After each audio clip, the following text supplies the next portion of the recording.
mbokki internet yi nga xam ne yéenay seetaan NC TV ñu ngi leen di nuyu di leen wax ngeen dal ak jàmm njiital Pastef di Ousmane Sonko comme ni mu ko annoncé woon niki sànq yéen a ngi doon dégg moom Ousmane Sonko doon xam ne daal dina amal benn déclaration bu am solo bu 23h jotee maanaam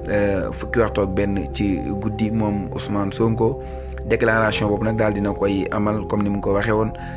xam na leen daal moom mi ngi foofu ca clinique ba niki suba sax war naa delluwaat foofu ca këram. ñu koy ñaanal yàlla suñu borom gën a fëgg boppam moom mii di Ousmane Sonko loolu nag li ko waral nag mooy niki alxames ji nga xamante ni moom doon na wujji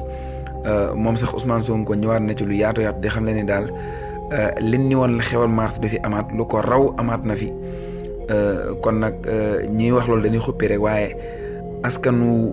woo xam ne daal dañoo jàkkaarloo ak policiers ak takk der yi mënuñu leen téye. waaye tamit moom Ousmane Sonko xam leen ne daal maanaam il faut ñu continuer way di résister ndax ñi nga xamante ni ñoom lañ ko seqal bu ñu deful noonu rek fenn jëmee réew mi du baax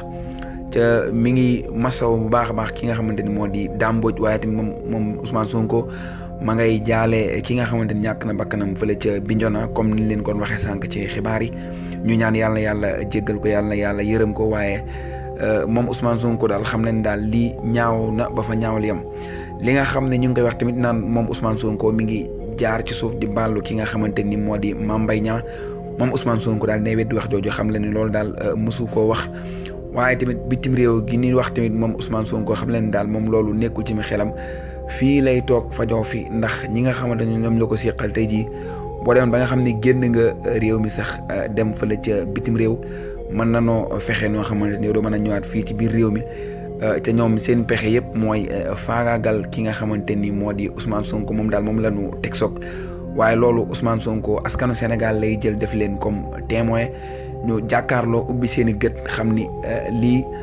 xeex bi dafay wëy sinon Macky Sall moom mii dina amal li nga xamante ni bëgg na ko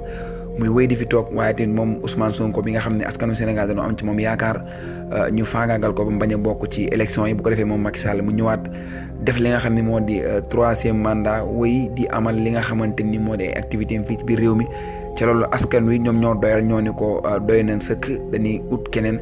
waaye moom daal nanguwul loolu ba tax na képp ko nga xamante ni bëgg nga koo faagaagal wala nga nekk adversaire potentiel am moom Macky Sall di def ay pexe ba jëli la fi moom Ousmane Sonko déclaration moom daal day jeex incha allah dinañ leen jox vidéo bi déclaration boobu nga xam ne njiital Pastef doon na ko amal ni ki sànq.